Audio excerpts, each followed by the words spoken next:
Bonjour, peuple de Dieu, bien-aimés frères et sœurs, assemblée, Église, la véritable,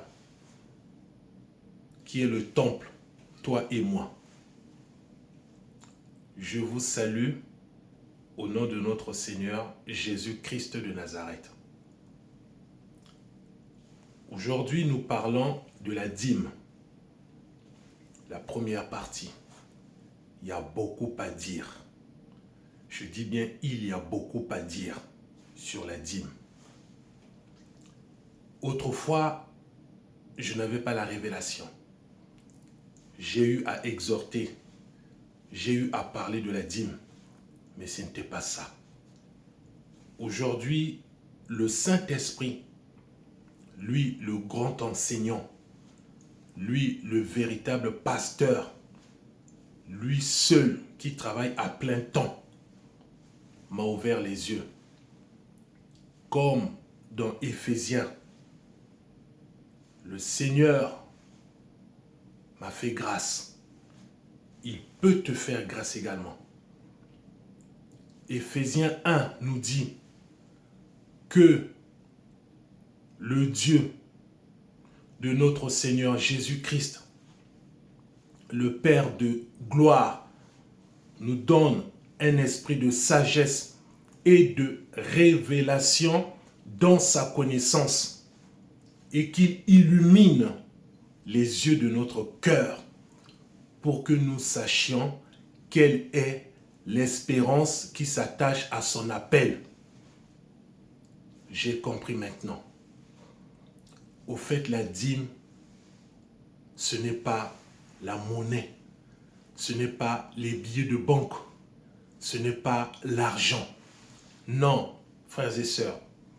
Non, pasteur. Arrêtez de prendre l'argent de Troï. Arrêtez de prendre l'argent des fidèles. Pasteur, toi qui m'écoutes, prophète, apôtre, évangéliste, docteur, diacre, chantre, j'en passe. Arrêtez de prendre l'argent de Troï.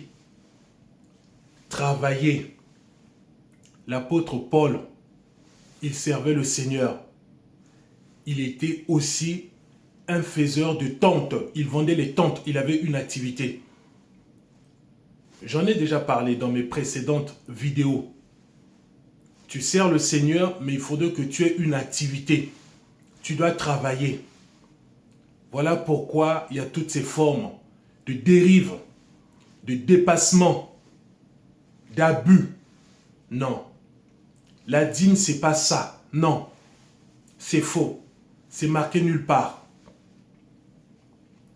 Dans cette première partie, je vous explique. La dîme à aujourd'hui est toujours d'actualité. Je répète. La dîme à aujourd'hui est toujours d'actualité.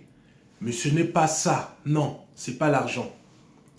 La dîme, c'est les prémices, les fruits, le blé, le bétail, le miel, l'huile. La dîme servait autrefois à s'occuper, c'est-à-dire à nourrir plutôt les sacrificateurs. Aujourd'hui, toi et moi, Jésus-Christ a fait de nous un royaume et des sacrificateurs pour Dieu le Père. Nous sommes tous des sacrificateurs en Jésus-Christ.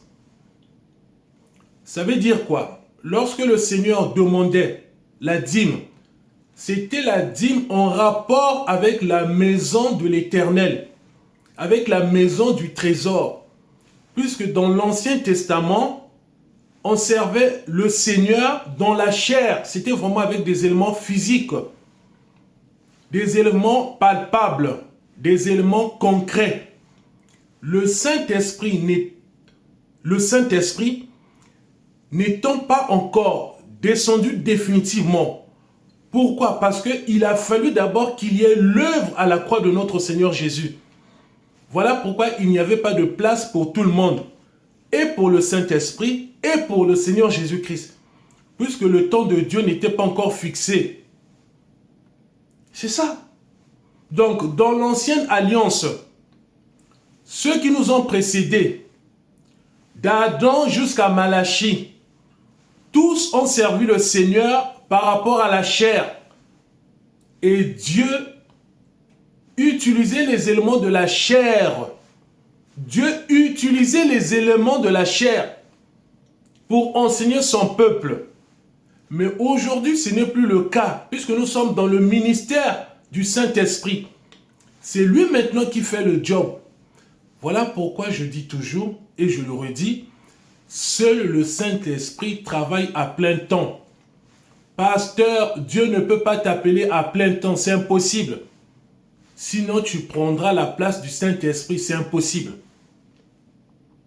Donc, dans l'ancienne alliance, Dieu demandait à son peuple, il n'y avait pas encore d'église, puisque l'église, nous le savons, tu le sais, et je le sais, l'église est venue par Jésus-Christ.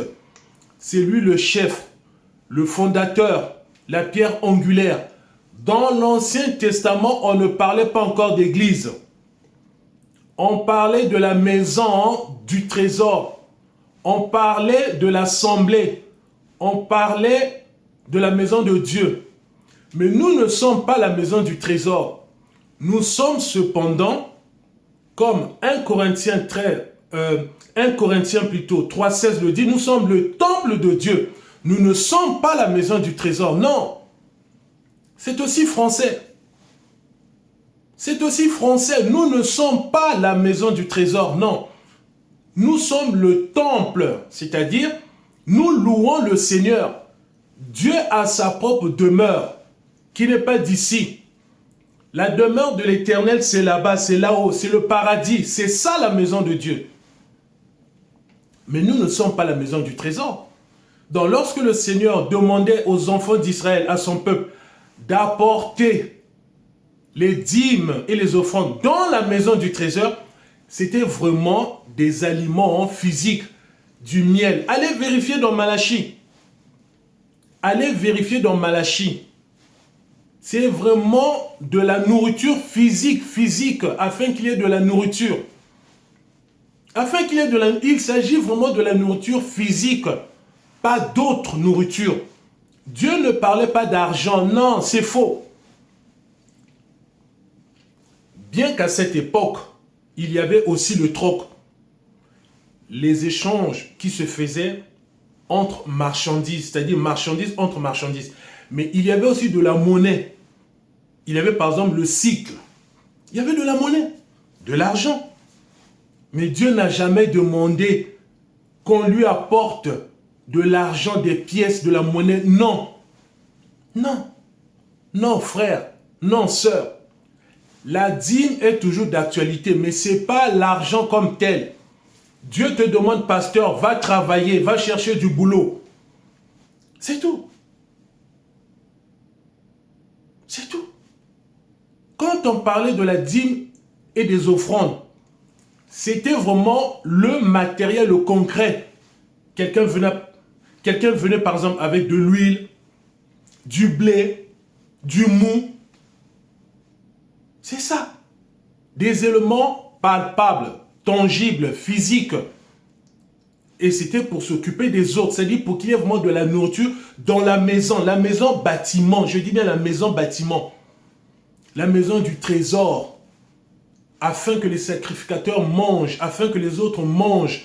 Les lévites, les chantres, les sacrificateurs. Ceux qui étaient appelés au service consacré, qu'ils mangent. Qu'ils mangent. Lisez bien dans les Écritures. Mais ce n'est pas l'argent, s'il vous plaît. Ce n'est pas ça la dîme. Ce n'est pas ça la dîme. Pasteur, arrêtez de prendre l'argent des fidèles. Un instant, frères et sœurs. C'est toi qui travailles. Tu te lèves très tôt le matin. Tu apportes ton argent à l'église. Mais regarde le train de vie de ces pasteurs-là. Je ne parle pas de tous les pasteurs. Regarde le train de vie. Le train de vie. Ils sont bien. Toi, tu as même du mal à payer les factures. Une petite réflexion entre nous. Humainement parlant plutôt. Et pourtant, c'est toi qui fais le job. Tu te lèves très tôt le matin pour aller au travail. tu apportes l'argent, tu donnes aux pasteurs. Je ne parle pas de tous les pasteurs, je parle des faux pasteurs. Mais regarde leur train de vie, comment ils sont bien. Physiquement, financièrement. Toi qui rames, tu as même des difficultés à boucler les fins de mois. T'as vu? Non, ça ne tient pas. C'est pas ça. C'est pas ça. Arrêtez de prendre l'argent des fidèles.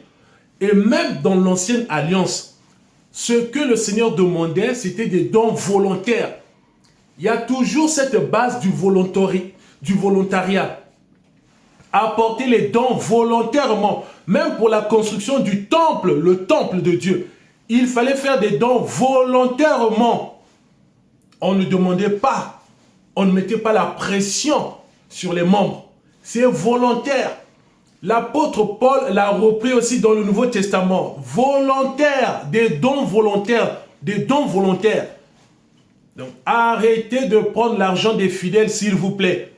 Ce n'est pas ça la dîme. J'entends, on doit apporter, payer la dîme. Non, ça n'existe pas.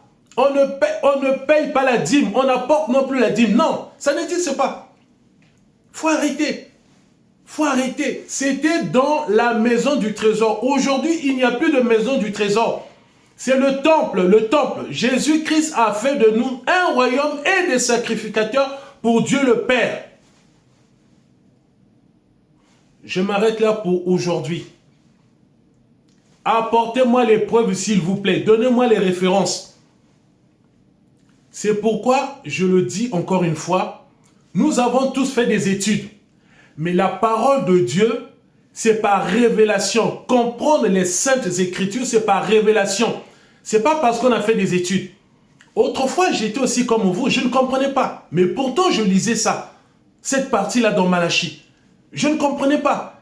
Mais c'est par révélation que le Dieu de notre Seigneur Jésus-Christ, le Père de gloire, nous donne à chacun d'entre nous un esprit de sagesse et de révélation. Pratiquons la parole de Dieu, la saine doctrine et la sainte doctrine. Les temps sont mauvais, Jésus-Christ revient bientôt. Voilà cette première partie. J'attends également de vous. Répondez-moi, faites-moi des propositions. Parce que je veux vraiment intervenir en live. Il y a beaucoup à dire, bien-aimés. Beaucoup à dire, frères et sœurs. J'attends de vos propositions. Beaucoup à dire. Dieu fait grâce à qui il veut. Dieu fait grâce à qui il veut. Je m'arrête là. À la prochaine. Que Jésus-Christ vous garde. À la prochaine.